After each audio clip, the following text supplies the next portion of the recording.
Ichia, aigi du kaya tare. Tarik tha, puna sanyang kay tare. Tarik tha, potsay lay baloy raduna yumda halagpada lambida inisaki ka tingnari. Hayma, tarik tha, nang di kari lay basa luriba. Inya, thaw thumkra lay rubanida. Ado inya, aibu, wa amadi haining bani. Kari wanu niya, hekta hayo, ado koy tok na lay ribuduba. Aibu ini, wa sibo. Hayma, kari no, hekta hayo imya. Inya, ini hoy ki yum thang nariba, maung masin manaw da. Moy anina, ini ki maramda, kay no. Tarik tha, ado ki oiradi, ay supaw tare. Makoy na haining bahay sa sanuda. Moy isu, madam laki ni dana. Ado inya, hausipu, sana kudop to balay rabro. Ay yaray budusu, moy nahadadi, siba pazaroy ni. Laytrida, sana sapam da budi, kitang tuna, luhumba nang naba, sabiyoy da na haikrabani. O, moy su, nang nama sabi raglabadi, ontok na pagranita. Ado, nang su, tabakarako mabadi, ikoy da lao niya. Inisi, itanda po ngaw rin niya. Hoy niya, laksagi. Ado di niya, ayaw mo saluhigi. Hoy, salo. Sakido, may magido kanto da amuglay. Mema na, isiya, kahilaw sige. Mema, yerumdo, plen amta lawkigi. Tabak suriba ngangsingdo, ngaruga amata yawda na pizza ba do, nungaytri. Yerumdo, ngawbra thongra mahekta tawsilagi. Hoy, ado isiya. Tangnabagi mawani tu na nganglibasingdo, tabada, ontok na nungaykhidri. Isi na kari hairubagi no, moyna adum na hairibudu ba. Atay kari isu nateda, sanaway gi hairubagi ni. Isiya, wari do mayek siyang nong tulibiyo. Pare, hairage. Saki, mayam gina ini saki, laikay dukisu mayrapay bigilusing bini. Ini saki, puksil saubi, tamoy siyang binupini, mahak lukrabini.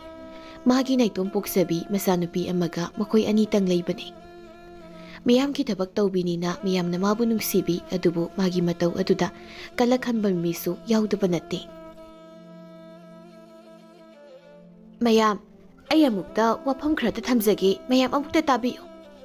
Jaw mo na, mayam, ikoy tumindubi laysi. Amukta dumilaysi. Ini saki na wapam krapong dokzari, ikoy amukta taminasi. Mayam, asaw to, amukta patabiyo. Dore na ngawsinaraga, karisu khangzadriba, suwalabi mama asiga. Nupi masa asiga da, tainaraga karika nagani. Doren do, hauzik labda layri. Doren da asing masumba do, hanglaga loy na khanglani. Atudi mayam, glab lom do oy na sat paubiramo, ay koy sulaksaragi. Hay sawba, mayam na sakayram iba, tugayram liba singsya, na koy karana amukta loy sinbiramo. Ni saki, ay nasu panakat kamani. Adubo, mayam omsingki batuda ay supay laikhidri. Khangdi da tawrise, miyam si karam kanda wakal tarakadabano. Somda lembigi mama masadi kapli, saki sang lagtuna kaptun layribi, lembigi mama masabu temzilay, sakina. Isi thambal, lembiya toose. Nakoygi ini saki layribasidi toose, charibasingsi loisinaba tawrasi.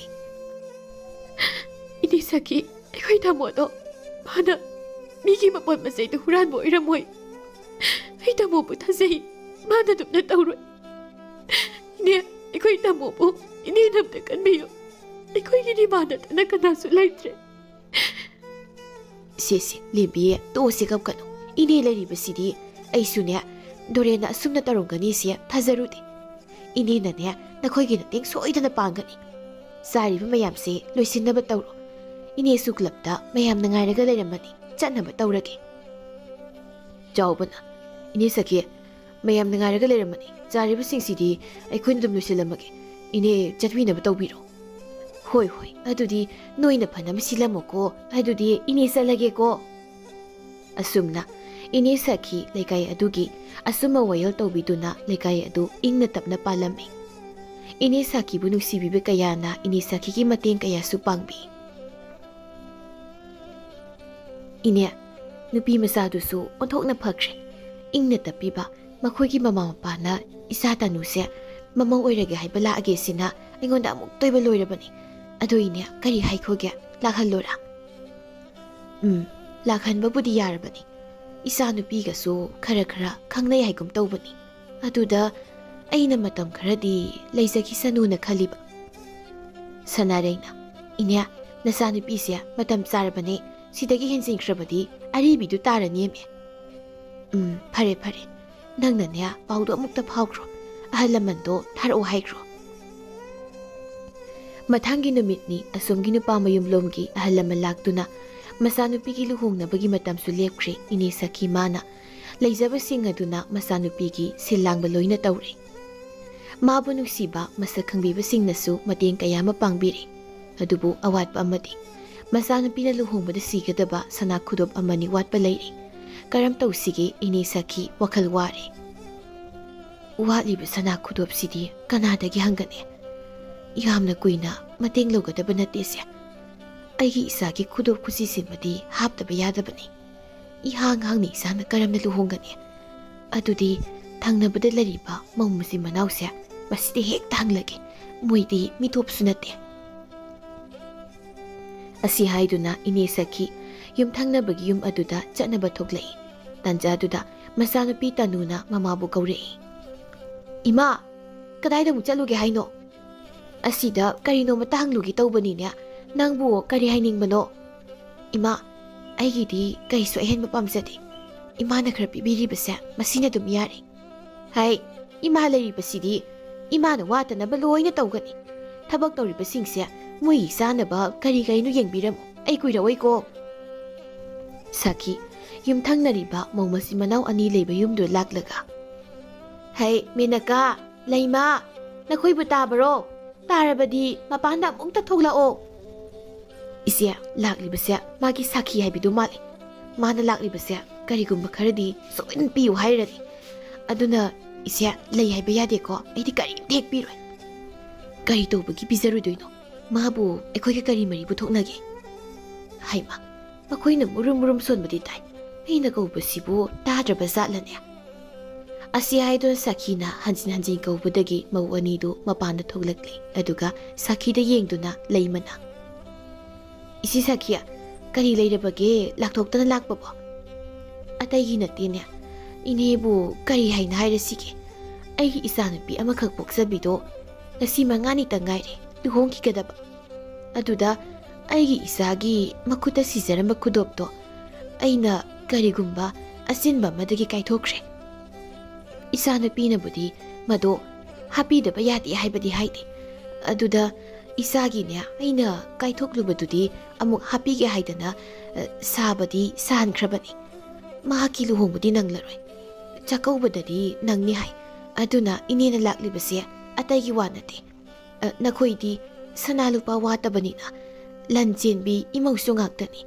ꯂꯨꯍꯣꯡꯕ ꯃꯅꯨꯡꯁꯦ ꯏꯆꯥꯅ ꯁꯤꯕ ꯌꯥꯕ ꯈꯨꯗꯣꯞ ꯑꯃꯇꯪ ꯄꯤꯌꯨ ꯍꯥꯏꯒꯦ ꯍꯥꯏꯗꯅ ꯂꯥꯛꯄꯅꯤ. ꯏꯅꯦꯅ ꯁꯣꯏꯗꯅ ꯆꯥꯛꯀꯧꯕꯒꯤ ꯑꯌꯨꯛꯇ ꯏꯃꯧꯁꯤꯡꯗꯅꯦ ꯑꯃꯨꯛ ꯊꯤꯜꯂꯛꯀꯦ. ꯏꯅꯦꯕꯨ ꯆꯤꯡꯅꯕ꯭ꯔꯅꯦ? ꯃꯦꯅꯀꯥꯅ, ꯏꯅꯦꯅ ꯍꯥꯏꯗꯣꯛꯇꯅ ꯍꯥꯏꯕꯁꯦ ꯌꯥꯝꯗꯤ ꯄꯤꯅꯤꯡꯕꯅꯤ. ꯑꯗꯨꯕꯨ ꯏꯅꯦꯗꯤ ꯂꯩꯕꯥꯛꯀꯤ ꯁꯦꯕꯥ ꯇꯧꯕꯤꯅꯤ ꯍꯥꯏꯗꯥꯏꯅꯦ? ꯑꯗꯨꯒ ꯀꯔꯤꯅꯣ ꯏꯅꯦꯅ ꯅꯆꯥꯅꯨꯄꯤꯒꯤ ꯈꯨꯗꯣꯞ ꯃꯆꯥ ꯑꯃ ꯐꯥꯎ ꯁꯥꯕꯤꯕ ꯉꯝꯗ꯭ꯔꯤꯕꯁꯤꯕꯣ? ꯂꯩꯕ꯭ꯔꯥ ꯂꯩꯇꯕ꯭ꯔꯥꯒ ꯍꯪꯗꯈꯩ ꯋꯥꯏꯒꯦ ꯍꯥꯏꯔꯤꯕꯁꯤꯕꯣ? ꯏꯅꯦꯒꯤ ꯈꯪꯅꯕ ꯃꯤ ꯌꯥꯝ ꯂꯩꯕꯗꯥꯏꯅꯦ. ꯃꯣꯏꯗꯒꯤ ꯂꯧꯐꯝꯒ ꯂꯩꯇ꯭ꯔꯕ꯭ꯔꯣ ꯑꯩꯈꯣꯏꯗ ꯂꯥꯛꯏꯁꯤꯕꯣ? ꯂꯩꯃꯅ ꯑꯃꯨꯛ ꯃꯈꯥ ꯇꯥꯔꯛꯏ. ꯏꯅꯦ, ꯏꯆꯤꯜ ꯏꯅꯥꯎꯒꯤ ꯈꯨꯗꯣꯞ ꯈꯨꯖꯤꯁꯤꯡꯁꯤꯗꯤ ꯅꯆꯥꯅꯨꯄꯤꯗ ꯁꯤꯕꯗ ꯃꯇꯤꯛ ꯆꯥꯕꯖꯥꯠ ꯅꯠꯇꯦꯗ. ꯁꯅꯥ ꯋꯥꯏꯕꯒꯤ ꯑꯣꯏꯔꯗꯤ ꯏꯅꯦ ꯀꯥꯟꯅꯔꯔꯣꯏ. ꯄꯤꯕꯁꯨ ꯉꯝꯖꯔꯣꯏ. ꯏꯅꯦꯕꯨ ꯑꯁ ꯑꯣꯟꯊꯣꯛꯅ ꯉꯝꯈ꯭ꯔꯦꯗ. ꯀꯤꯕꯨ ꯀꯤꯖꯩ. ꯅꯆꯥꯅꯨꯄꯤꯒꯤ ꯂꯨꯍꯣꯡꯕꯒꯤ ꯁꯅꯥꯕꯨ ꯃꯤꯉꯣꯟꯗ ꯋꯥꯏꯔꯨꯅꯤ ꯍꯥꯏꯅ ꯂꯥꯛꯂꯤꯕꯗꯨꯕꯣ? ꯃꯧ ꯅꯍꯥꯗꯨꯒꯤ ꯋꯥ ꯇꯥꯔꯨꯕꯗ ꯏꯅꯦ ꯁꯈꯤ ꯏꯀꯥꯏꯕꯣꯏ ꯁꯥꯎꯅꯤꯡꯕꯣꯏ ꯍꯥꯏꯐꯝ ꯇꯧꯐꯝ ꯈꯪꯗ꯭ꯔꯦ. ꯐꯔꯦ ꯐꯔꯦ, ꯅꯈꯣꯏꯒꯤ ꯂꯩꯇ꯭ꯔꯕꯅꯤꯅ ꯏꯅꯦ ꯑꯇꯣꯞꯄꯗꯒꯤ ꯍꯪꯂꯨꯔꯒꯦ.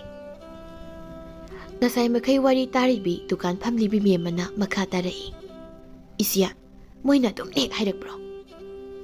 ꯑꯗꯨꯝꯅ ꯍꯥꯏꯔꯛꯄꯗꯨꯗ ꯑꯩꯁꯨ ꯃꯈꯥ ꯀꯔꯤꯝꯇ ꯇꯥꯔꯝꯗꯅ ꯇꯨꯃꯤꯟꯅ ꯑꯗꯨꯝ ꯍꯜꯂꯛꯏ. ꯐꯔꯦ ꯐꯔꯦ, ꯌꯦꯔꯨꯝꯗꯣ ꯄꯤꯔꯛꯑꯣ. ꯑꯩꯁꯨ ꯆꯠꯂꯒꯦ. ꯑꯗꯣ ꯅꯪꯕꯨ ꯊꯕꯛꯀ ꯈꯔ ꯀꯣꯝꯂꯕꯗꯤ ꯅꯨꯃꯤꯗꯥꯡ ꯋꯥꯏꯔꯝꯗꯣ ꯉꯥꯏꯍꯥꯛ ꯀꯣꯏꯊꯣꯔꯧꯗꯅ. ꯍꯣꯏ ꯏꯆꯦ, ꯂꯥꯛꯆꯒꯦ. ꯃꯧ ꯆꯤꯡꯒꯟꯕꯤ ꯑꯅꯤꯗꯨꯒꯤ ꯃꯆꯤꯟꯗꯒꯤ ꯁꯨꯝ ꯁꯟꯗꯣꯛꯈꯤꯗꯨꯅ ꯃꯌꯥ ꯑꯣꯏꯒꯗꯧꯔꯤꯕ ꯖꯦꯝꯁꯅ ꯄꯥꯎ ꯑꯁꯤ ꯇꯥꯔꯦ. ꯑꯗꯨꯗꯤ ꯑꯩ ꯍꯧꯖꯤꯛ ꯀꯩꯗꯧꯁꯤꯒꯦ? ꯑꯩꯕꯨ ꯏꯃꯥ ꯁꯈꯤꯒꯤ ꯃꯅꯥꯛꯇ ꯆꯠꯂꯨꯁꯤꯔꯥ? ꯃꯤꯅ ꯎꯈ꯭ꯔꯒꯅ ꯀꯔꯤ ꯍꯥꯏꯅꯈꯤꯅꯤ? Hera, ito sa lagi da. Miniyam na hanta na ngang kita saru, magi sanado, ay pirage. Adudi, wapam siya, ay imada hayrage. James aduna, luhonggadaba numit humni da ngayraba kanda manem sakibu madam saba yengduna, haizaraga lik amaga kudop amaga pirami. Inyam, masiki lik kudop asya. Ibe mana si bidrabadi, ay luhong masiya zaroy. Asya haydun James na manem saki da kurumzaraga haizabadagi saki na suyaraduna, haraw-haraw lik kudop do lawri. Adudagi saki na maya oigidoriba James bu hena nungsikri. Aigi iya siya, mabuksil sawa mini. Isa nupi siya, marayba onthok na padawri. Aduga, mawani, nakoy gibuksil tudi, ay tasiyang na ngai. Ay napidaba yate ay basunati. Nung maninidang way gahizaba po, ay bu, miyoy na uda ba? Miyoy ba giwangang nagtaba? Mi na mibu usitaba? Kanggani, nakoy sumini, ay itik kanggani. Nakoy na kanano, ay na kanano. Itik na tik, lai nang nalayarapati, soy na kanggani. Inisaki ki masanubi luhongkri, zakaw basu loykri. Miyema na. Isya, nang bunatanda, yung masilay basibo nungay bro. Kara-kara su, ay ko'y doko'y turaw kayo no. Miyema, ay di sumlayrabani na, hay bahay na reda. Ado na ko'y su, kara-kara ko'y turaw. Horendo, ay ko'y da, ahaw ba masasi, nasasing su pura galao. Hoy che, horendo ilaklagi. Ado isya, tanudo bu, sarkar ki tabak ng mataga tanadrabro. May bema, isa nupi na sarkar ki tabakti tauning di hayne. Mahagi bu, mana hayragi pama magkana siyemi. Madunaga mahipaklabadi, paisa din niya masana makong na tong ni hek na laksara to ribazani. Pahida isi eduso, masana bu hot puhot na rabadi soy na maipakanita. Asum na wari sana doon layringay makoy nupi mari mga kanasilaklami. Inisaki na pakat na. Hay, kari tawragin niya, noy nag-anasili ba ba? Laybak lay na. Inya, bukriso mapanda niya, makoy kanakanano, punari, tangga pa'y naramali. Inya lay na batansari, inisu amuk lakbiro. Hoy laklagi. Hay, miyama, ay niya amuk ta sa lukiki, yu taksilaga kanari oiri niya. Isya, ay sulaki, dukan siya, amuk talon silam kiki. Lao, iniya na sa lamagi ko. Inisaki suselakli, pukriso mapanda, mayam na ko'y sindo na kanabado, kamdok dun layrami. Inisaki lakdo na kamdok lay. Hey, namay sindo ikaydro, ha? Natibong yu taksilaga, lamzaw sorok sa kanari ba siya? Angang masasunatan na. Nasapa kang para ba na ko'y na, is, tanga pa'y naradan na ko'y siya. Hey, akan sari ba dun ninoy gisya, ha? Hey, nasaksi nyo yining din hey, sakrasalo. Sazaw ba na? Ine, makoy si miyaw usite. Amuk tangam tok nagi. Hey, taning din hey. Nasaksak ta sing duga. Nakoy bu kari tawrige. Ha? Noongan badagi yu khara thak, zuar khara sana. Nakoy bu nuparo. Nasasing, nupising na kari sari, kari ho na rikhang na makay. Nakoy na masiday sida. Amuk akan masana riba. Ha? Hey, nasaksi nu yenging te. Nayum da niya, yam tuna sang krosano. Manina. Ine, makoy singsya, matungtong na ba amuk tang marak pa na di sungadra na kansi. Laykay gi halaman singga tanaraga niya, kari tong sige do kanasi. Tanza sida abe na. Ine saki. Haidu na kau dun selaklami, saki na. Hay abe na, kari tong rea, tunin nang mo. Ine, baba na mamado pore, mamado yam kapore. Ay di kamay tong ni, ama loy jingay da ama mong lai. Mania, nakoy niya, klap na layram mo. Ay niya, abinaw ko'y da, amuk ta sa lukiki. Abinaw ga saki ga do, abinaw ko'y giyum dalak ni nari. Ini saki lakpo ubadagi, yung awba diren su, tumina lep tulay, saki na. Diren, karino nang nangasi tawri ba siya? Ha? Nakoy ba nang may do, ikay baga kari matak dra bro? Ine, masinupi siya. Yungi makadang ang talay te. Pagtsada sali. Kaday do naman na sali sibo. Machin na marong kaliba. Wayam na ngang ningati ngango na nganghan ba nini? Hay, diren, masuwadan tau zari nini. Ine niya, nangon na wahay ki. Nang namangon na lana kaliba do, kan gano. Mani yung dugit habag suba ni hayda na sakriba do, siyek suba nini. Nang nadi, yung ngaro ga do, layre. Yengo, nasasi na larik tambagi.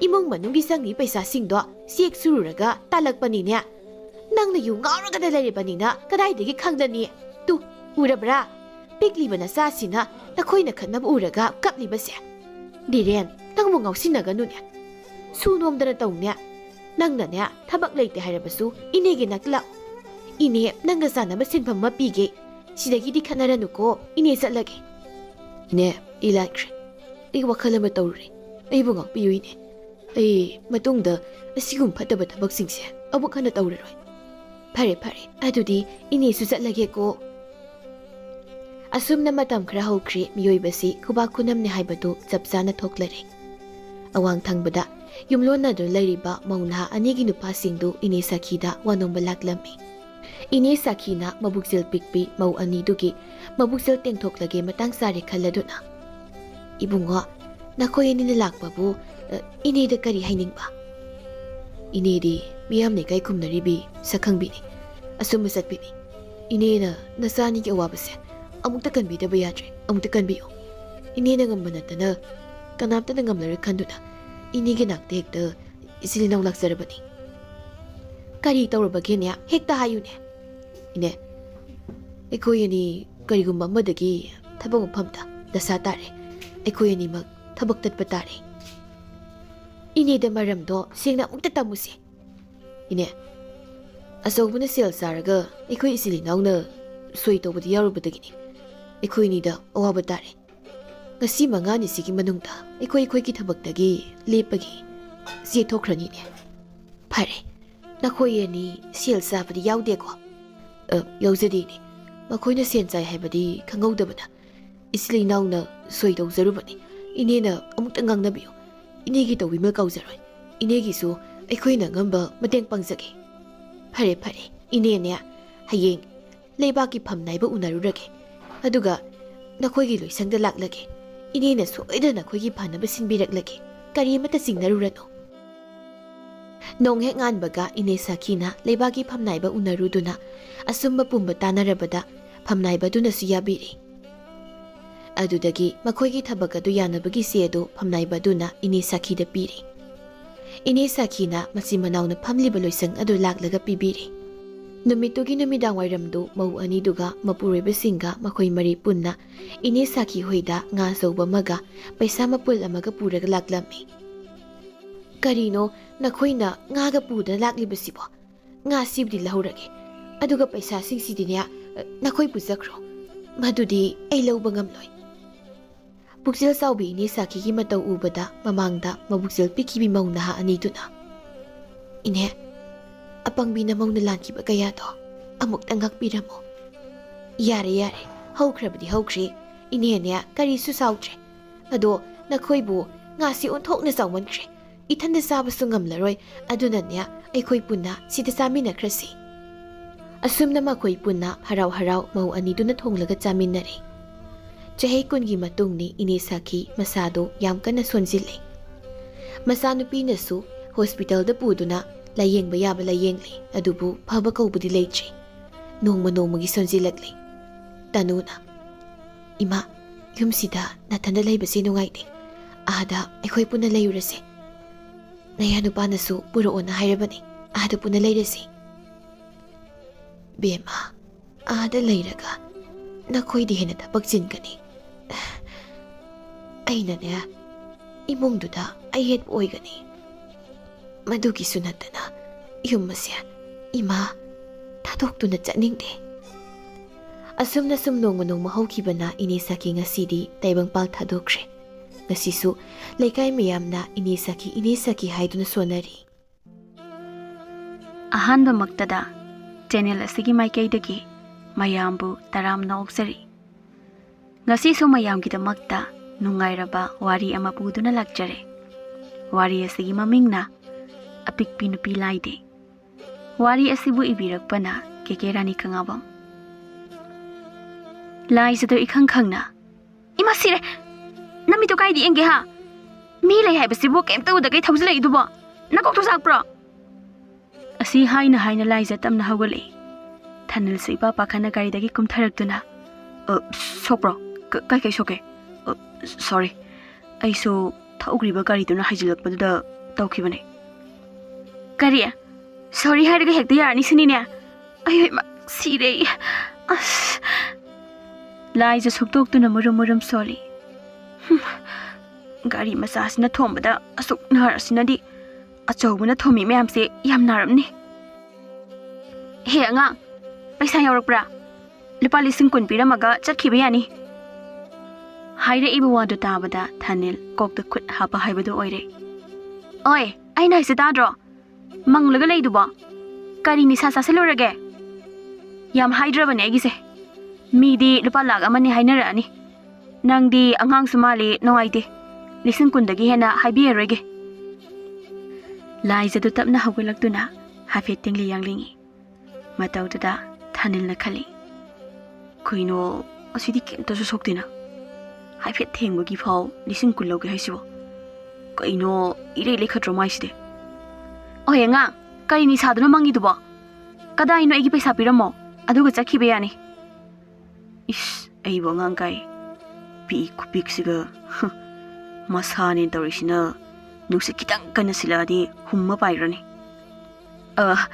ꯅꯪꯒꯤꯗꯣ ꯌꯥꯝ ꯁꯣꯛꯇꯕ ꯃꯥꯜꯂꯦ ꯑꯩꯁꯨ ꯇꯧꯒꯦꯅ ꯇꯧꯕꯗꯤ ꯅꯠꯇꯦ ꯑꯗꯨꯅ ꯄꯩꯁꯥꯗꯣ ꯂꯩꯖꯗꯕ ꯑꯩꯈꯣꯏꯗꯗꯤ ꯀꯥ ꯍꯦꯟꯃꯟꯈ꯭ꯔꯦ ꯀꯩꯅꯣ ꯃꯤꯕꯨ ꯒꯥꯔꯤꯅ ꯊꯣꯝꯃꯒ ꯂꯥꯌꯦꯡꯅꯕ ꯄꯩꯁꯥ ꯄꯤꯐꯝ ꯊꯣꯛꯄꯗꯨꯗꯤ ꯄꯤꯌꯣ ꯍꯥꯏꯕꯅꯦ ꯁꯤꯗ ꯀꯥ ꯍꯦꯜꯂꯤ ꯍꯦꯟꯗꯤ ꯇꯧꯔꯤꯁꯦ ꯅꯪꯒꯤꯁꯦ ꯇꯧꯒꯦꯅ ꯇꯧꯔꯤꯔꯣ ꯑꯩꯉꯣꯟꯗ ꯍꯥ ꯅꯠꯇꯦ ꯑꯩ ꯇꯁꯦꯡꯅ ꯁꯣꯏꯈꯤꯕꯅꯦ ꯑꯗꯣ ꯀꯥ ꯍꯦꯟꯅ ꯁꯣꯛꯇꯕ ꯃꯥꯟꯕꯗꯨꯗ ꯍꯥꯏꯖꯕꯅꯦ ꯍꯛꯆꯥꯡꯗ ꯀꯩꯀꯩ ꯇꯧꯒꯦ ꯍꯥꯏꯗꯤ ꯈꯨꯔꯨꯗꯒ ꯁꯣꯛꯄ꯭ꯔꯥ ꯑꯝꯇ ꯌꯦꯡꯉꯣ ꯍꯣꯁꯄꯤꯇꯥꯜꯗ ꯑꯣꯏꯅ ꯆꯠꯁꯦ ꯑꯩ ꯊꯤꯟꯖꯔꯝꯒꯦ ꯏꯁ ꯑꯩꯅ ꯁꯣꯛꯑꯦ ꯍꯥꯏꯁꯦ ꯌꯥꯝ ꯊꯥꯖꯗꯕꯩ ꯃꯑꯣꯡꯅꯤꯅꯦ ꯅꯪ ꯑꯃꯨꯛ ꯑꯩꯅ ꯊꯣꯝꯒꯦ ꯌꯥꯕ꯭ꯔꯥ ꯑꯗꯨꯗꯤ ꯅꯪꯉꯣꯟꯗ ꯁꯣꯛꯄ ꯅꯠꯇꯦꯅ ꯇꯧꯔꯤꯕꯅꯤ ꯅꯪꯒꯤꯁꯦ ꯑꯁꯤ ꯍꯥꯏꯗꯨꯅ ꯃꯅꯤꯡ ꯐꯠ ꯑꯣꯟꯊꯣꯛꯈꯤꯗꯨꯅ ꯁꯦꯠꯂꯤꯕ ꯐꯅꯦꯛ ꯑꯗꯣ ꯈꯤꯇꯪ ꯇꯥꯈꯠꯂꯤ ꯑꯗꯨꯕꯨ ꯈꯨꯔꯨ ꯈꯣꯡꯗ ꯀꯔꯤꯃꯠꯇ ꯑꯁꯣꯛ ꯑꯄꯟ ꯌꯥꯎꯔꯝꯗꯕꯗꯨꯗ ꯍꯥꯏꯐꯦꯠꯇꯤ ꯏꯀꯥꯏ ꯑꯗꯨꯕꯨ ꯃꯥꯅ ꯉꯝꯗ ꯌꯥꯗꯦ ꯍꯥꯏꯕꯒꯤ ꯃꯇꯥꯒꯨꯝ ꯐꯅꯦꯛꯇ ꯈꯤꯇꯪ ꯃꯣꯠꯄ ꯑꯗꯨ ꯄꯥꯏꯔꯒ ꯃꯥꯡꯗ ꯑꯃꯨꯛ ꯁꯠ ꯑꯣꯟꯁꯤꯜꯂꯛꯏ ꯌꯦꯡꯉꯨꯁꯦ ꯂꯣꯏꯅ ꯇꯠꯂꯦꯕ ꯈꯨꯔꯨꯒꯁꯦ ꯍꯦ ꯑꯉꯥꯡ ꯅꯪꯅ ꯌꯥꯝ ꯊꯥꯖꯗ꯭ꯔꯤꯗꯣ ꯑꯩꯅ ꯌꯦꯡꯉꯕꯅꯦ ꯈꯨꯔꯨꯁꯦ ꯁꯣꯛꯑꯦ ꯍꯧꯖꯤꯛꯇꯤ ꯌꯥꯔꯕ ꯑꯗꯨꯅ ꯄꯩꯁꯥꯗꯣ ꯄꯤꯔꯝꯃꯣ ꯑꯦ ꯀꯌꯥꯝ ꯁꯣꯛꯀꯦ ꯍꯣꯁꯄꯤꯇꯥꯜ ꯆꯠꯂꯨꯁꯦ ꯑꯩ ꯊꯤꯟꯖꯔꯝꯒꯦ ꯅꯨꯡꯉꯥꯏꯇꯦ ꯑꯩꯁꯨ ꯏꯁ ꯉꯝꯃꯔꯣꯏ ꯅꯪꯅ ꯊꯧꯕ ꯒꯥꯔꯤꯗꯒ ꯇꯣꯡꯕ ꯑꯃꯨꯛ ꯄꯨꯂꯞ ꯌꯨꯡꯁꯤꯟꯗꯅ ꯌꯨꯝ ꯄꯥꯟꯕꯒ ꯈꯪꯉꯣꯏ ꯁꯤ ꯅꯨꯄꯤꯁꯤꯗꯤ ꯉꯥꯡꯊꯣꯔꯛꯏꯕ ꯈꯣꯟꯗꯥꯁꯤꯒ ꯍꯥꯏꯔꯗꯤ ꯀꯔꯤꯁꯨ ꯁꯣꯛꯄꯗꯤ ꯃꯥꯟꯗꯦꯗ ꯑꯗꯣ ꯄꯤꯛꯏꯁꯤꯒ ꯋꯥꯖꯥꯎꯗꯤ ꯌꯥꯝ ꯉꯥꯡꯉꯦ ꯑꯩꯁꯨꯕ ꯑꯣꯟꯊꯣꯛꯄ ꯃꯤ ꯑꯃꯗ ꯍꯦꯛ ꯋꯥꯏꯁꯤꯜꯂꯨꯏ ꯊꯤꯈ꯭ꯔꯤꯗꯀꯣ ꯑꯩꯒꯤ ꯂꯥꯏꯕꯛꯁꯦ ꯍꯦ ꯑꯉꯥꯡ ꯀꯩꯅꯣ ꯅꯪꯅ ꯄꯦꯔꯤꯗꯨꯅ ꯁꯣꯝꯗꯒꯤ ꯆꯍꯤꯁꯦ ꯑꯩꯅ ꯈꯔ ꯍꯟꯖꯔꯝꯒꯗꯕ ꯃꯥꯜꯂꯦ ꯑꯗꯨꯅ ꯑꯉꯥꯡ ꯀꯧꯕꯗꯣ ꯈꯔ ꯅꯨꯡꯉꯥꯏꯖꯗꯦ ꯑꯦ ꯅꯪ ꯆꯍꯤ ꯀꯌꯥ ꯁꯨꯔꯒꯦ ꯍꯥꯏꯁꯤꯕꯣ ꯆꯍꯤꯕꯨꯗꯤ 19 ꯁꯨꯖꯔꯦ ꯏꯆꯟꯒꯤꯗꯤ ꯂꯥꯏꯖꯗꯣ ꯑꯉꯥꯡ ꯍꯥꯏꯒꯦ ꯍꯥꯏꯗꯣꯛꯎꯔꯒ ꯃꯉꯣꯟꯗꯒꯤ ꯌꯥꯝꯅ ꯍꯜꯂꯝꯕꯗꯨꯗ ꯍꯥꯏꯐꯦꯠꯇꯤ ꯈꯧꯇꯛꯆꯩ ꯇꯁꯦꯡꯕꯒꯤꯗꯤ ꯂꯥꯏꯖ ꯆꯍꯤ 24 ꯁꯨꯕꯗ ꯉꯥꯏꯔꯤꯕꯅꯤ ꯑꯗꯨꯕꯨ ꯉꯝꯅꯕ ꯑꯗꯨꯝ ꯈꯨꯝꯃꯛꯏ ꯑꯦ ꯑꯗꯨꯗꯤ ꯑꯩꯅ ꯈꯔꯗꯤ ꯍꯜꯂꯦ ꯑꯩꯅ 19 ꯆꯪꯉꯛꯏꯅꯤ ꯆꯥꯟꯅꯗꯅ ꯈꯨꯝꯃꯛꯄ ꯋꯥꯗꯨꯗ ꯊꯥꯅꯤꯜ ꯃꯀꯣꯛꯇꯨꯁꯨ ꯉꯥꯎꯁꯤꯜꯂꯛꯑꯝꯃꯤ ꯌꯥꯔꯦ ꯆꯍꯤ ꯄꯥꯟꯅꯕꯅ ꯀꯥꯟꯅꯔꯣꯏ ꯑꯩꯅ ꯄꯩꯁꯥ ꯍꯥꯏꯕꯗꯣ ꯄꯤꯔꯝꯃꯣ ꯑꯗꯨꯒ ꯅꯪꯁꯨ ꯊꯕꯛ ꯂꯩꯔꯝꯒꯅꯤ ꯄꯤꯔꯝꯃꯒ ꯀꯣꯛ ꯆꯠꯈ꯭ꯔꯣ ꯌꯥꯝ ꯉꯥꯡꯅꯩ ꯑꯉꯥꯡꯅꯤ ꯀꯥꯏꯅ ꯏꯆꯦ ꯑꯩ ꯏꯃꯥꯁꯨ ꯃꯁꯥ ꯌꯥꯝ ꯉꯝꯍꯧꯗ꯭ꯔꯦ ꯑꯗꯨꯅ ꯄꯩꯁꯥꯁꯦ 5,000 ꯌꯥꯎꯔꯛꯑꯦ ꯏꯃꯥꯒꯤ ꯍꯤꯗꯥꯛ ꯂꯩꯒꯦꯅ ꯁꯤꯁꯦ ꯑꯣꯏꯅ ꯂꯧꯕꯤꯍꯧꯔꯣ ꯇꯁꯦꯡꯅ ꯍꯥꯏꯖꯔꯛꯄ ꯊꯥꯅꯤꯜꯒꯤ ꯋꯥꯍꯩꯗꯨꯗ ꯂꯥꯏꯖꯗꯣ ꯈꯔꯗꯤ ꯅꯨꯡꯉꯥꯏꯖꯔꯝꯗꯦ ꯑꯣ ꯐꯔꯦ ꯑꯗꯨꯗꯤ ꯂꯨꯄꯥ 500 ꯑꯣꯏꯅ ꯄꯤꯔꯝꯃꯣ ꯏꯊꯥ ꯊꯥꯖꯗꯅ ꯈꯣꯟꯗꯥ ꯍꯥꯎꯇꯕꯤ ꯂꯥꯏꯖꯅ ꯅꯨꯡꯉꯥꯏꯇꯕ ꯐꯥꯎꯅ ꯍꯥꯏꯔꯛꯄ ꯋꯥꯍꯩꯗꯨꯗ ꯊꯥꯅꯤꯜꯁꯨ ꯉꯛꯄꯅ ꯂꯣꯏꯔꯦ ꯏꯆꯦ 2,000ꯁꯦ ꯂꯧꯕꯤꯍꯧꯔꯣ ꯏꯃꯥꯒꯤ ꯍꯤꯗꯥꯛꯁꯦ ꯍꯌꯦꯡ ꯑꯣꯏꯅ ꯍꯖꯤꯔꯥ ꯆꯠꯂꯒ ꯑꯩ ꯂꯩꯖꯔꯒꯦ ꯂꯥꯏꯖꯗ ꯏꯁꯧ ꯑꯃꯨꯛ ꯂꯥꯡꯂꯛꯂꯦ ꯃꯤꯅ ꯍꯥꯏꯕ ꯋꯥꯗ ꯌꯥꯝꯅ ꯀꯟꯊꯠꯂꯤꯁꯦ ꯀꯩꯒꯤꯅꯣ ꯑꯩꯅ ꯍꯥꯏꯕꯗꯣ ꯇꯧꯒꯗꯕ ꯈꯪꯉꯕ ꯀꯔꯥꯏ ꯂꯨꯄꯥ 500ꯗꯣ ꯁꯠꯆꯕꯤꯔꯛꯑꯣ ꯅꯠꯇ꯭ꯔꯗꯤ 10,000 ꯗꯤꯡꯕ ꯁꯣꯏꯔꯔꯣꯏ ꯉꯁꯤ ꯊꯥꯅꯤꯟꯗꯨ ꯂꯥꯏꯖꯅ ꯗꯞꯀ ꯇꯧꯔꯒ 10,000 ꯄꯜꯂꯛꯄꯗꯨꯗ ꯂꯨꯄꯥ 500 ꯁꯠ ꯂꯧꯊꯣꯛꯑꯒ ꯄꯤꯔꯝꯃꯤ 10,000ꯗꯤ ꯇꯤꯡꯅꯤꯡꯗꯕ ꯑꯣꯏꯔꯦꯀꯣ ꯐꯔꯦ ꯏꯅꯥꯎ ꯏꯕꯨꯡꯉꯣ ꯁꯤꯗꯩꯗꯤ ꯅꯦꯅꯥ ꯇꯥꯅ ꯇꯞꯅ ꯒꯥꯔꯤꯗꯣ ꯊꯧꯔꯣꯀꯣ ꯏꯆꯦꯁꯨ ꯆꯠꯂꯒꯦ ꯕꯥꯏ ꯕꯥꯏ Asi hairamduna laizado chonga chonga chakhi.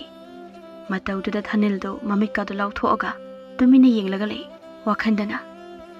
Is hojikte soena koi lau laurambado chung chungduna chaline. Jakai tin tin khe. Birane. Pharida soktrasu lupa chonga laujagi basina. Apikpa nupi se tauge ta dingamane. Lising kundo aina chinga kanjalamadi tingdori bani hekta. Masumi nungsidi leiba midi oi bazane. Kanade. Imagi hidak su lega da bane se. Gari ka tapna tapna thokjarake. Dasa langbalama yamna phatte handa. Asumna thanel da su gari da tapna tapna thauduna chakre. Namit humni gi matongni. Lai jadu bazar chani haiduna lekai gi mamanabi thambal du hauduna lang leiba lai. Bazar yauduna changlakpada nupa kharana laknare. Oi, isabi. Phibam do yang wow chawi ko. Jengum na chatpaga mali ko. Asi haiduna makhoi masen onsinaraga noi. Tawre iba maongduda thambaldi ikaibana loikre. Lai jadu parap nupa singa dugi manakta sangsilaga. Oi, kuning kaija. Iruzani sukhangde sorokta saraga dale. Kairiba kuning singduga sakta magna rabon hingsaba ngakmaladana. Atai da horaso aingonda di horakanu he. Ai se handak police officer oi darabane. Aina police officer oi rakanda thingnardi noi chei phajana saradawne. Thambando laisana ipik pikhai nupa singa du da ikaiba pibadu uraga thik thing noi. Nupa singa du so nungai boy kai boy lakna jarubani. Jamna khumlamdabi chakhidaw manbani. Adabu laisana naseptagi sikalakpa wahaina yairaduna nupa singa do ikaina lehore. Ani da su bazar da lai. Sumlakpana thamba mama nabi ama hek thengnarure. Ai, lembi bazar da la amiro. Nangsuro. Haila amini. Kai lebla amino. Laizagi lang leibla amina bani. Haima, ai su lairu bada ngairi. Oh, manari ne dude. Tanjanda da laizana marak thatna. Thambalgi mama nabi. Sigi langsing sida kaya laurake. Lupa satri yang khaida laure. Oh, karamba dukan dagi lerake. Tu ada ice cream yonba mayang nupa ama leirise. Asigi nakanda angangba masuna sangba ama leirise. Asidagi laure.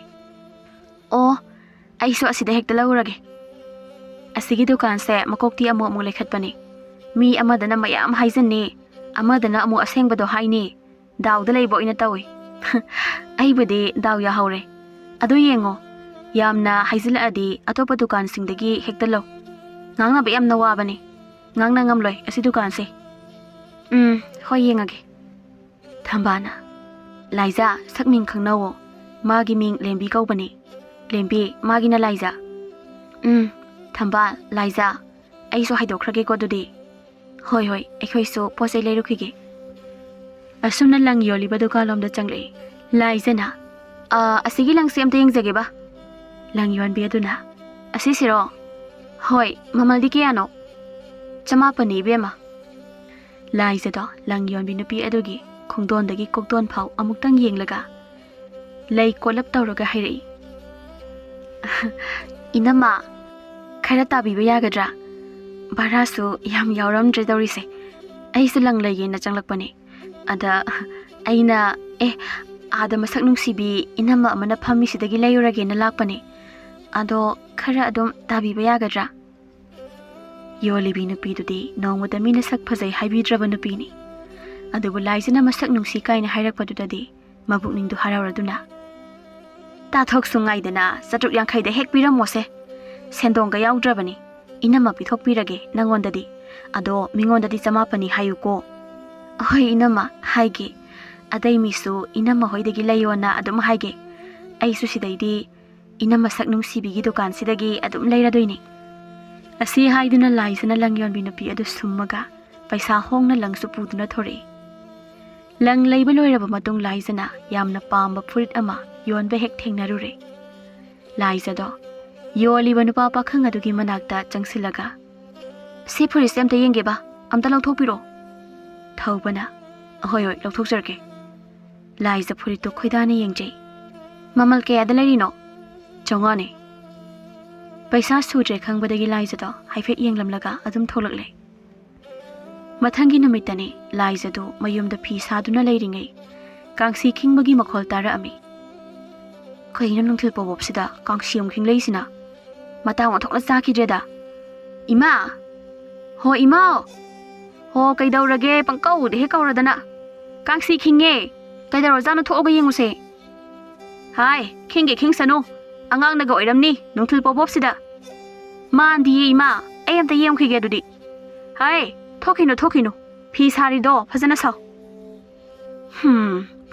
kangsi makhon tai na nga han so hekta sen thoki aduga maira pai bi sadana masida sida loire pi khupik siga asi su mapa laudana pikre on thokna aina wang chawri siga isa ni kaina chana khidre he saban se on thokna lai jadu kangsi makhon hanjin sumta silak paduda kaino madi thoklamani khana mama da hairam debi yengba thori ure makhoi gi lekai gi mi ka atopa lekai gi mi ka khanaraga leibado lai jadu parap sili aduga wari tarami munna lai jo hoi gi lekai gi maira pai bi makok oiri bi tombi na kariya noi gi lekai gi imung amata ekhoi na adu tawi ada tawi na yum sidok pa yaw khrabo ha yo libasibo ekhoi lekai gi mi khaktana ro ha thakpa dinu lekai gi mi ne helinya I bui kai di nawa do ekhoi lekai da la aga yu tha aga noi na kai shulan jada ba imung ase hekta lekai tak ta bi sidok pa ya bro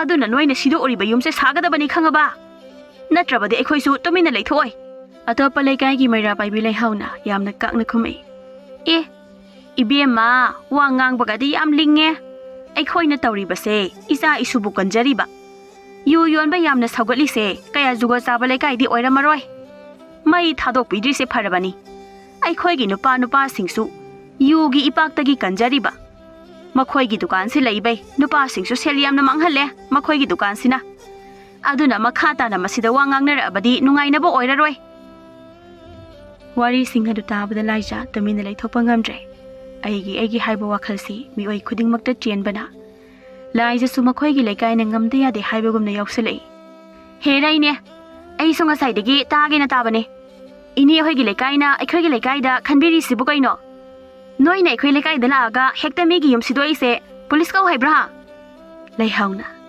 hai angang kariya angang nang na halgi wada yawana kanana hai ngarang gi nga khanang na suwa ju chara moye asiguma mi leiba lekai se lai jadu yam kanna sauram da bane adubu akamba wahai khara yaurak ba aduda magi maching du hori kariya mapan thokpa kharkata mo swai de kwa khara cha soka khara sanara leiba nanguma na su aikhoi lekai da laga aphau saba sai ne yu li se aikhoi lekai khangtaro chaw khra balai bak se aikhoi lekai sina manghal labo noi gi nupa sing do phajelo hana ko yu no mi khai gi yu mai thage hairabadi chawkhat aba mafam da yoli basing se thararo dana kai gi no laraba mi bu noi na do hanthana yengliba sinadi kem chawkhat pale ba oidino lairba bu karisu to bangam loi khanduna awaba pilabani na haujik noi gi lekai gi mi yum siba yawa kangu gai police ta takani aduga zel da thamjin ge khangani natraga noi sida leiriba noi lekai gi mi khaise loine police ta takani mayam da police takani palak panduda aidi yaude haiduna hantok khirami miyoi khara khaktamak lehawi oh noi khara se police ta tak patare aigi luna dinabi imanabi police officer yam lei ai phone ba tawkhige nupi singa se so napi police tak sanaba haiduna dhap tawi matawta da laizo hoigi lekai gi maira pai bi oiri ba dude kalak pena yenglaga le aduga atopa lekai gi mi singa do laiza gi dhap tu da ki ba hawra ami atopa lekai gi mi singa do gi marakta ahal nupi amana ibema ekhoi di tawroi shi hanadi haijabani ada ekhoi gi maira pai bi makoki nu pa do yurai chen ba du da sounding dana mana hawrakpani ada ekhoi su yaurubani bema police tu da di kobiranu ekhoi su mi gi yum sidok pa haiba do kaururabani na hoi ekhoi singjarage haile haw ekhoi police ki chaisa do sharuk padi ne mi gi sido uri ba yum se singsi wa makha tanara anu lehaw do sounding bana di loirabani adubu makhoi gi lekai gi mi na adam na lepkhrabada karisu haiba ngamdana yum singbada tarami mayam do wari adu loinarabagi matungda yum da hannaba thongnarakpada laihawna laizagi masam da laktana chingi tawriba matawda lai debi lai jasu ꯂꯩꯔꯤꯕ ꯈꯣꯡꯕꯥꯜ ꯑꯗꯨꯗ ꯂꯩꯍꯥꯎꯗꯨ ꯀꯥꯎꯊꯔꯝꯃꯤ ꯑꯌꯣ ꯏꯃꯥ ꯁꯤꯔꯦ ꯉꯥꯅꯨ ꯃꯊꯤ ꯃꯅꯝꯁꯤꯗꯤ ꯍꯩꯃꯥ ꯏꯅꯦ ꯌꯨꯝꯗ ꯍꯟꯒꯦꯗꯤ ꯍꯥꯏꯗ꯭ꯔꯗꯅ ꯀꯩꯅꯣ ꯉꯥꯅꯨ ꯃꯊꯤ ꯃꯔꯛꯇꯨꯗ ꯊꯔꯣꯏ ꯈꯨꯜꯂꯤꯕ꯭ꯔꯣ ꯕꯥꯏ ꯕꯥꯏ ꯈꯨꯜꯍꯧꯔꯣ ꯑꯗꯨꯒ ꯌꯨꯔꯥꯏ ꯆꯦꯟꯕ ꯏꯅꯦꯒꯤ ꯅꯨꯄꯥꯗꯨꯒ ꯊꯣꯡꯉꯒ ꯍꯦꯛ ꯆꯥꯃꯤꯟꯅꯧ ꯑꯁꯤ ꯍꯥꯏꯔꯝꯗꯨꯅ ꯂꯥꯏꯖꯍꯟꯅ ꯌꯦꯡꯂꯝꯗꯕꯤ ꯌꯨꯝ ꯃꯥꯏꯀꯩꯔꯣꯝꯗ ꯏꯄꯤꯛ ꯄꯤꯛꯈꯩ ꯆꯣꯡꯗꯨꯅ ꯆꯠꯈꯤ ꯃꯇꯧꯗꯨꯗ ꯂꯩꯍꯥꯎ ꯆꯥꯛꯅ ꯂꯩꯍꯧꯔꯤ ꯂꯥꯏꯖꯗꯨ ꯃꯌꯨꯝꯗ ꯍꯔꯥꯎꯅ ꯆꯣꯡꯗꯨꯅ ꯆꯪꯂꯛꯏ ꯃꯃꯥꯅ ꯂꯥꯏꯖ ꯍꯜꯂꯛꯄꯗꯨ ꯎꯔꯒ ꯏꯁꯧ ꯇꯧꯔꯛꯏ ꯍꯥꯏ ꯀꯔꯤ ꯏꯔꯥꯡ ꯑꯃꯨꯛ ꯁꯥꯒꯠꯂꯨꯔꯦ ꯍꯥ ꯍꯥꯏꯔꯣ ꯍꯣ ꯇꯥ ꯐꯩꯖꯥꯎ ꯍꯩꯒꯤ ꯗꯨꯀꯥꯟꯗ ꯌꯨ ꯌꯣꯜꯂꯦꯅ ꯑꯁꯣꯝ ꯂꯩꯀꯥꯏꯒꯤ ꯃꯤꯅ ꯂꯥꯛꯑꯒ ꯌꯨꯝ ꯁꯤꯗꯦꯛꯑꯦꯅ ꯇꯧ ꯂꯩꯔꯝꯃꯦ ꯑꯗ ꯑꯩꯁꯨ ꯃꯣꯏ ꯂꯩꯀꯥꯏꯗꯣ ꯍꯥꯟꯅꯗꯩ ꯈꯔꯒ ꯅꯨꯡꯁꯤꯗꯗꯅ ꯂꯩꯕꯗꯨꯒ ꯍꯦꯛꯇ ꯑꯩꯁꯨ ꯑꯐꯥꯎ ꯁꯥꯖꯤꯟꯕꯅꯦ ꯍꯩꯃꯥ ꯐꯩꯖꯥꯎ ꯍꯩꯒꯤ ꯃꯇꯩ ꯃꯅꯥꯎꯅ ꯌꯨ ꯌꯣꯜꯂꯕꯁꯨ ꯂꯩꯀꯥꯏꯒꯤ ꯅꯨꯡꯉꯥꯏꯇꯅꯕ ꯊꯕꯛꯇꯤ ꯀꯌꯥ ꯇꯧꯗꯕꯅꯤ ꯑꯗꯨꯛ ꯍꯤꯡꯅꯕ ꯇꯧꯖꯕꯅꯤ ꯀꯩꯀꯩ ꯍꯥꯏꯅꯈ꯭ꯔꯦ ꯑꯗꯨꯗꯤ ꯍꯣ ꯑꯍꯥꯟꯕꯗ ꯏꯅꯦ ꯇꯣꯝꯕꯤ ꯐꯥꯎ ꯃꯣꯏꯒꯤ ꯂꯩꯀꯥꯏꯗꯨꯒ ꯉꯥꯡꯅꯕ ꯉꯝꯃꯝꯗꯤꯌꯦ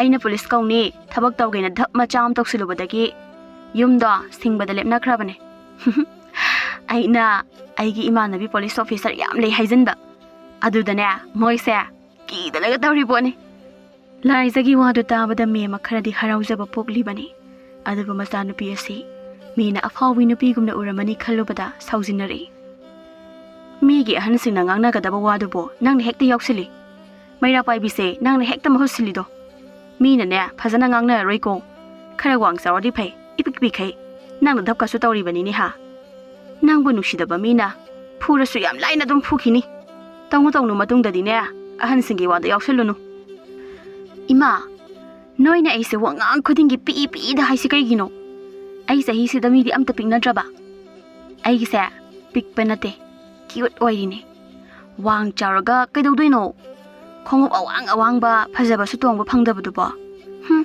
ꯋꯥꯡ ꯆꯥꯎꯕ ꯅꯨꯄꯤ ꯑꯣꯏꯒꯦꯔꯥ ꯅꯨꯄꯥ ꯑꯣꯏꯒꯦꯔꯥ ꯅꯆꯥꯗꯅꯦ ꯀꯔꯤꯁꯨ ꯍꯦꯟꯖꯤꯟ ꯉꯝꯃꯣꯏ ꯃꯣꯏꯅ ꯍꯧꯔꯛꯑꯗꯤ ꯃꯣꯏ ꯈꯨꯏꯒꯦꯗꯅꯤ ꯑꯁ ꯉꯥꯡꯅꯕ ꯉꯝꯖꯄꯣꯠ ꯅꯠꯇꯦꯗ ꯌꯥꯔꯦ ꯐꯤꯗꯣ ꯑꯝꯇ ꯐꯪꯖꯤꯜꯂꯨꯁꯨ ꯆꯠꯂꯨ ꯑꯁꯤ ꯍꯥꯏꯗꯨꯅ ꯃꯦꯝꯃꯁꯨ ꯏꯃꯨꯡꯂꯣꯝꯗ ꯆꯪꯈ꯭ꯔꯦ ꯂꯥꯏꯖꯗꯨ ꯃꯊꯟꯇ ꯍꯥꯏꯍꯧꯏ ꯑꯩ ꯄꯤꯛꯀꯦꯔꯥ ꯆꯥꯎꯒꯦꯔꯥ ꯃꯤꯅ ꯍꯦꯟꯖꯟꯕꯗꯤ ꯁꯨꯡꯌꯥ ꯌꯥꯔꯣꯏ